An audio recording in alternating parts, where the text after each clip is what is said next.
ko sa inyo kung anong pag-uusapan natin ngayon.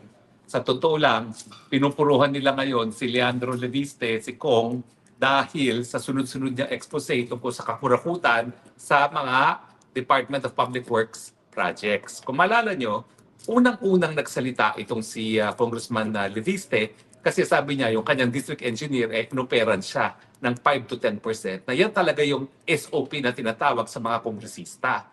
Alam niyo itong si Leandro Leviste, bukod sa anak mayaman, dahil ang tatay niyan, yung matagal ng politiko sa Batangas, si Tony Leviste, at ang nanay niya ay si Senadora Loren Legarda.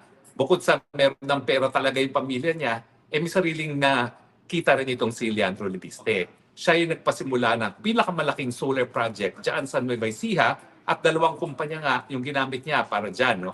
Yung merong prangkisa ay ang SP Solar para sa Bayan Project at yung namang nagpapatakbo ng kumpanyang yan na hindi naman siya may-hari ng franchise ay yung SPNEC, no? SPNEC. Now, gaano ka-importante yung mga naging expose ni Sandro Leviste? Well, Sandro Leviste tuloy. Pinagsama ko si Sandro Marcos at saka si Leviste. Baka magalit sa akin si Leviste, no? Na ginamit yung pangalan ni Sandro, no? Kabaliktad na kabaliktaran siya ni Sandro. Kung gano'ng kakurakutan ng mga Marcoses, si Leandro Leviste naman naninindigan sa malinis na pamumuno. Gaano ka-importante yung naging expose ni Leandro Leviste, no? Leandro Legarda Leviste. Napaka-importante po niyan. Kasi ako, matagal ko na sinasabi na yung mga kongresista, lahat ng proyekto sa kanilang distrito, 5% sa building, 10% sa kalye. Pero ako, wala akong personal knowledge. Bakit? Kasi nung ako'y naging kongresista, ako'y party list. Wala akong kontroladong district engineer. Diyan talaga nagmumula yung korupsyon. Kasi yung district engineer nagre-report sa district congressman. So, yan yung lutuan. Ang lutuan nila ay merong kontratista si congressman at lahat ng proyekto doon na pinapabid ng district engineer dapat i-award doon sa kongresista, doon sa contractor ng kongresista. Dati-rate, may kongresista mga congressman. Ngayon, napakadami na nila sila mismo kontratista. Kaya nga, nagkaroon tayo ng, sino ba dyan? Zaldico, nandyan yung Momo, nandyan din yung isa pa, si Garjola, no, na puro talaga mga taga-DPWH, sila na rin ang kontratista, at sila pa rin ang mga congressmen. So yung pagbunyag ni Leandro Leviste tungkol doon sa 5% at 10% na normal SOP dati-rate, yan ay importante kasi merong isang district congressman na umamin na ganyan talagang patakaran. Diyan sa Kongreso, ang rule dyan is silence. Dahil lahat nakikinabang, huwag kang maingay. Dahil pag ikaw ay maingay at naapektuhan ang kubra ng mga congressmen, kukuyugin ka. Siguro dahil bata nga si Leandro Leviste at meron siyang mga barkada, kasama na si Kong Miao Miao, no? Talaga wala siyang pakialam. Ang totoo niya, kaya rin wala siyang pakialam, napakadaming pera na ni Leandro Leviste. Kasi nga, nabenta niya talaga yung share sa SPNEC. Now, yung SPNEC ay ibang kumpanya dun sa solar para sa bayan. Yung solar para sa bayan, yun yung merong prangkisa na sinasabi ni Boying Remulla na hindi po pwedeng ilipat ang pag-aari na walang consent ng Kongreso. Meron pa paglilipat sa shares of stock ng yung solar project para sa bayan sa ibang nagmamay-ari na walang consent ng Kongreso, wala. Kasi hindi yun ang binibentang shares ni Leandro. Ang binibentang shares to the tune of 20 billion ay dito sa SPNEC. Okay? Yung SPNEC, ibang korporasyon yan. Wala yung prangkisa. So hindi yan covered doon sa provision ng prangkisa ng solar project para sa bayan na kinakailangan merong consent ng Kongreso. Now, bakit ko sinasabing pinumpuruhan? Kasi nga, bukod pa dun sa in-expose ni Sandro Leviste, na yun na naman ako, Sandro Leviste na naman ako, patawarin mo ako, Leandro, ha? Patawarin mo ako, yung ginagamit ko, pangalan ni Sandro, na nako-confuse ko, pasensya na, tumatanda. Okay, yung isa corrupt, yung isa hindi corrupt. Hindi ko sinabi kung sino-sino, di ba? Bahala na kayo mag-conclude kung sino yung corrupt at sino yung hindi corrupt. But anyway, alam naman natin na Sandro Marcos ay 51 billion ang kanyang proyekto, no, dyan sa kanyang distrito at hindi naman yan sa 3 taon. Pinupulaan nila yung 54 billion ni Congressman Pulong Duterte. Hindi naman nila naisip na yung 54 billion, 6 na taon yan. Itong 52 billion o 51 billion ni Sandro, ngayon lang po yan. Hindi yan para 3 taon, parang 1 taon nga lang ata yan. Pero anyway, hindi natin malalaman kasi nawala na nga si Yusek Cabral na nakakaalam talaga kung magkano yung mga napukubra ng mga congressmen na yan.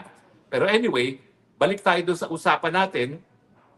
Pinenta kasi nga ni Leandro Leviste yung halos lahat na ng shares niya dun sa SPNEC.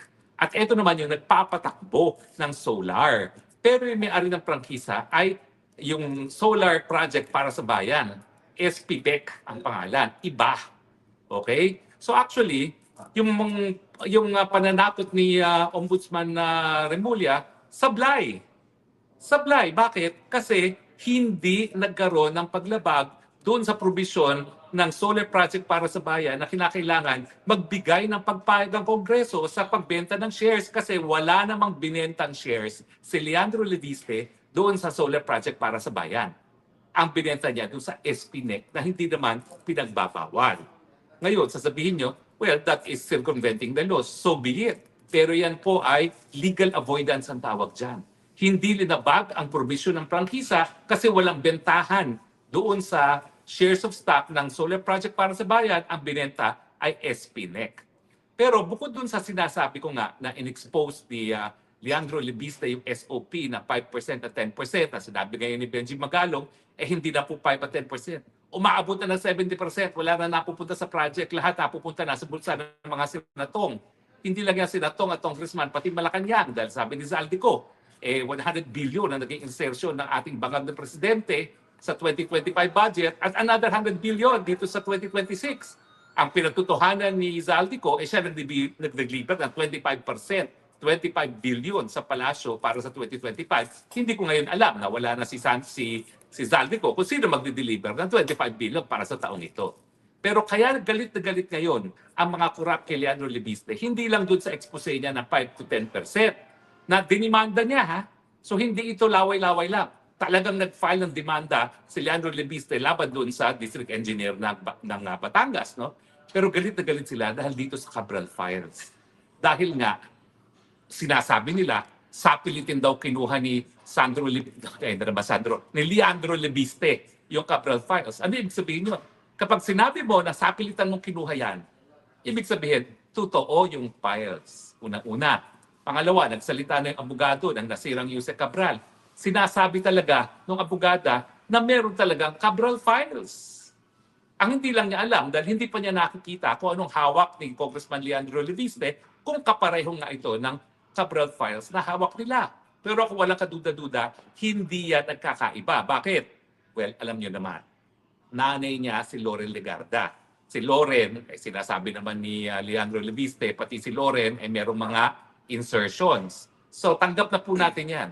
Alam nyo, tanggapin nyo na, walang malinis na senatong at congressman. Lahat sila kumita. Pati Ping Lacson. Ping Lacson, kumare, wala siyang insertion, pero meron niya mga project na pinapasok, biglaan din. So lahat po sila. Si Risa Antoberos, number 1 nagmamalinis. 3 billion ang insertion. Kaya lang ang tawag niya amendment. Buti na lang, nagsalita yung kakampi niya na si Franklin Drilon na walang pagkakaiba ang amendment sa insertion. Pareho lang yan.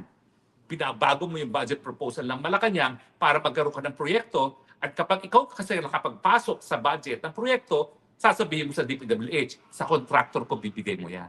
Kaya ikaw, Risa Ontiveros, alam na namin kung sino ang mga bagman mo. Darating ang punto, ilalabas na rin namin yan, tumigil ka na sa iyong pagmamalinis, kadiri ka.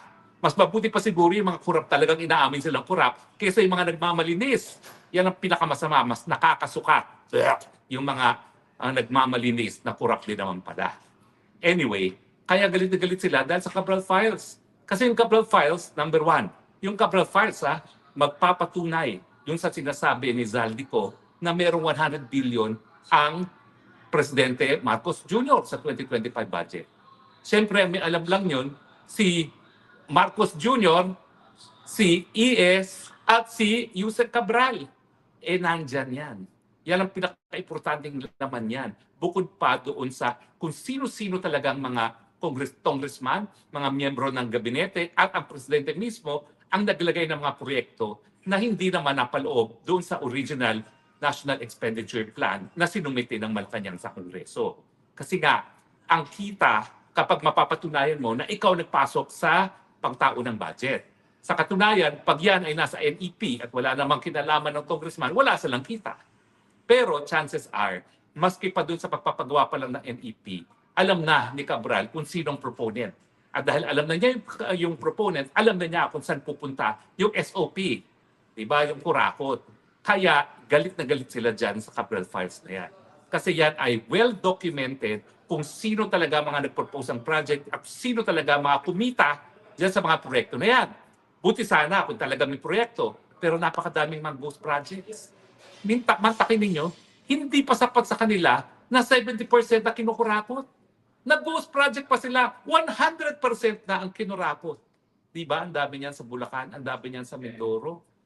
Yan po ang dahilan kung bakit pinupuruhan nila ngayon si Leandro Leviste. Ang mensahe, bata, tumahimik ka na. Dahil kung hindi, kakasuhan ka rin namin. Pero mabuti na lang, ang kadil naman ni Leandro Leviste ay napakalaking kumpanya, Meralco.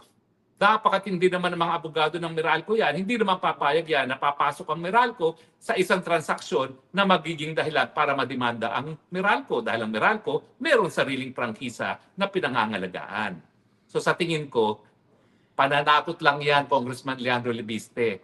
Nais nilang itigil muna yung pagre-release ng Cabral Files. Dahil pag yan ay lumabas, well-documented ngayon kung sino talaga ang mga magnanakaw at chances are baka walang matira sa gobyerno. Pag lumabas yan, Cabral Files yan, dahil lalabas, lahat sila, mula presidente hanggang congressman, lahat sila corrupt.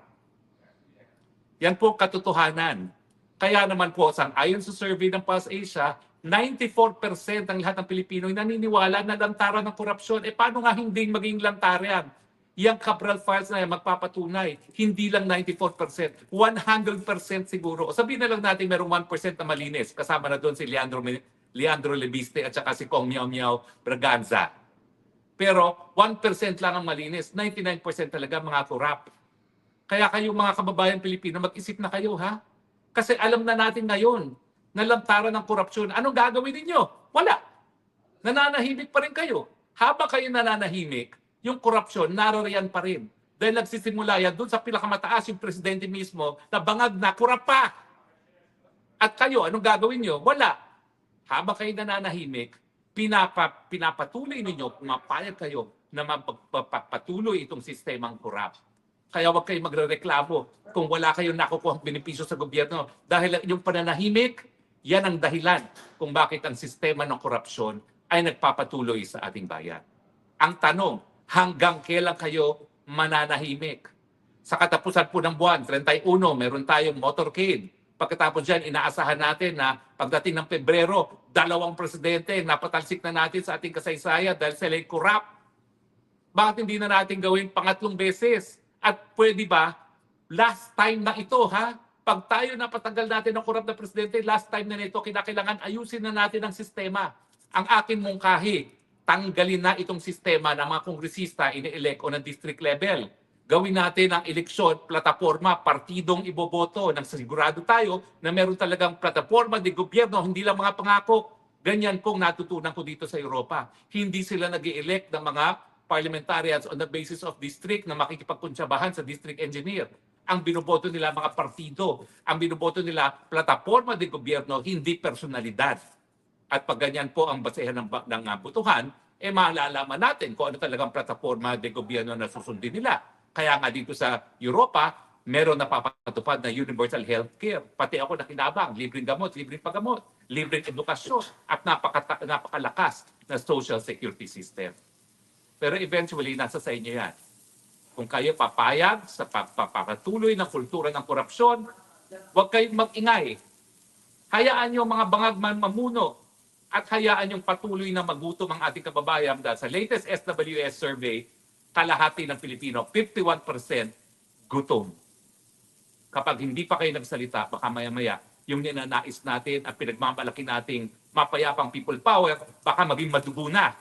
Dahil kapag mahigit sa kalahati ng ating mga kababayan ay gutom, baka hindi na maging mapayapang pagbabago yan. Pilipinas, gumalaw na po tayo, gumising na po tayo habang meron pang panahon. Tama na po, sobra na po. At Congressman Leandro Leviste, minsan ako ay very proud na ikaw ay nag-sit-in sa aking klase ng constitutional law. You have made my career as a law professor fulfilling, bagamat hindi ka naging abogado at hindi ka nag-aral ng batas.